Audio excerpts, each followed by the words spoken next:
The question that some people want to say is, well, what was his alibi? What were you doing? Why would police come to you? What was your alibi? I had an entire day mapped out at that time period. You know, there were many people that had saw me. At the time that the police say the murders took place, I was actually on the phone with 3 different people. The problem was the attorneys I had at the time, the public defenders, never even called them to the witness stand, never even asked them about this kind of stuff. The claim. I was on, the time that they say the murders happened, I was on the phone with 3 different people. You know, the attorneys that I had were so incompetent, it boggles the imagination. You know, I asked them, why aren't you going to call these people up on the stand so that they can testify that they were on the phone with me? And they would say, we don't need them. You know, the state's case is so weak and ridiculous as it is, there's no point in even wasting time on this.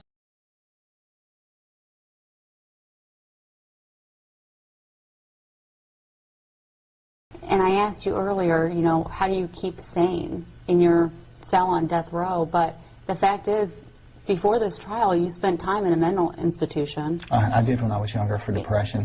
And that was what led the cops initially to start focusing on me, is because there used to be this cop named Jerry Driver he was like a juvenile officer, and I had run-ins with him over and over and over again. And part of the reason is because he used to come through our neighborhood and pick up teenage boys and tell them, unless they gave him oral sex, he was going to take them to jail, press charges against him.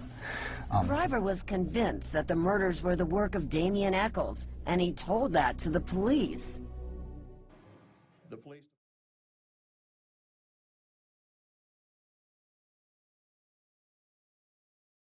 Let's go back to 1993. Had you, that area, that Robin Hills area, was that an area that you were familiar with or had ever been in? No. To 1993. Had you, that area, that Robin Hills area, was that an area that you were familiar with or had ever been in? No.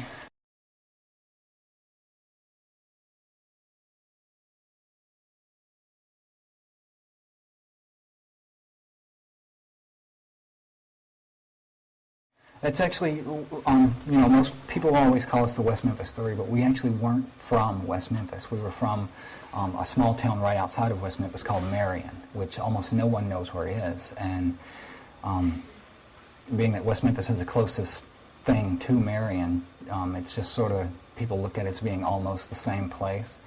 And all of the dealings we had were with West Memphis Police Department. So West Memphis wasn't a place that I went to a great deal of time. You know, I went to school in Marion, I lived in Marion, so I didn't really go to West Memphis a lot at all. So where these murders took place, that was not an area that No, because that would have been a residential area, a wooded area close to a residential area. You know, there weren't any, if I went to West Memphis, it would have been to do something like, say, go to Walmart, you know, go to the grocery store, something like that. So it wouldn't have been in a residential area anyway.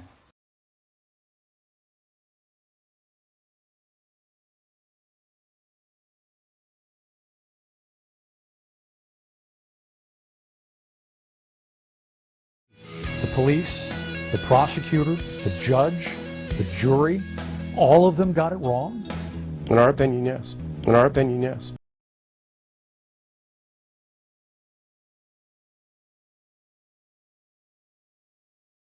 Defense attorneys claim the confessions were coerced. He couldn't even get a single detail of the crime right. They would ask him things like, well, what time did this happen? He says, 8 o'clock in the morning. Well, they knew that was a lie. They knew it wasn't true because the kids were in school at 8 o'clock in the morning. They didn't care. Both buyers, Michael Moore and Stevie Branch, were found naked and hogtied in a West Memphis ditch. Prosecutors say the murders were part of a satanic ritual. You had nothing to do with any of this. Absolutely nothing.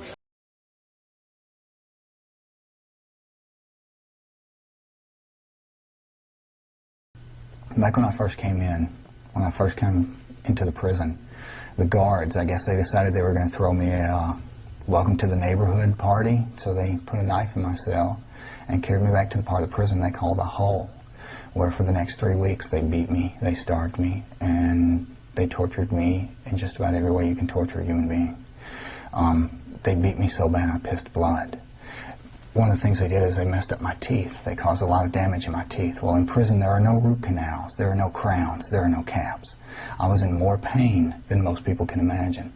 Imagine the absolute worst toothache you've ever had in your life, and then imagine it multiplied by 10, and then imagining it lasting for years. Well, there was nothing I could do. You know, they told me, deal with the pain as long as you can, and then when you can't take it anymore, we'll pull your teeth out. I didn't want to live with no teeth. I didn't want to have to come and face my family with no teeth because I was beaten by a bunch of prison guards. So I had to learn things like Reiki, Qigong, therapeutic touch, you know, different types of meditation that allows you to deal with pain and physical illness and ailments.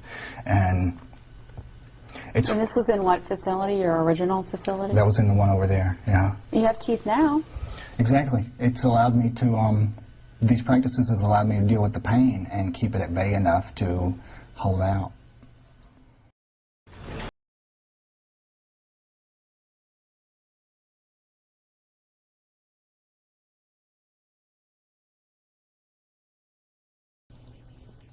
So, after these boys died, how did you get pinpointed as one of the killers? Back then, you know, things have changed a lot in the almost 20 years that I've been locked up. You know, now I'll see things on television. You'll have housewives that get tattoos and nose rings and things like that, and it wasn't like that back in 1993 in small-town Arkansas. Back then when this happened, what do you think it was that made the community, the state even, surrounding states, so certain that you guys were the ones that were involved in this? This was 1993. Things were a lot different back then, even than they are now. You know, now you have housewives who have tattoos, and it wasn't really like that back then, at least not in Arkansas it wasn't. So.